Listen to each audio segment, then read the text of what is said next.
യു.ഡി.എഫിനെതിരെ തുറന്നടിച്ച് PV. Anwar MLA. Nilambur ഉപതിരഞ്ഞെടുപ്പിൽ UDF സ്ഥാനാർത്ഥിയെ പ്രഖ്യാപിച്ചതിനു പിന്നാലെ തൃണമൂൽ കോൺഗ്രസിനെ മുന്നണിയിൽ എടുക്കാത്തതിലുള്ള വിലപേശലുകൾക്കും മാന്യനയ നീക്കങ്ങൾക്കും ഒടുവിൽ പി.വി. അൻവർ വി.ഡി. സതീശനെതിരെ രൂക്ഷ വിമർശനവുമായി രംഗത്തെത്തി.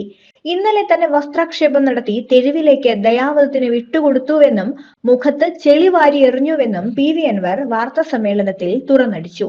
താൻ എന്ത് തെറ്റാണ് ചെയ്തതെന്നും പി.വി. അൻവർ ചോദിച്ചു.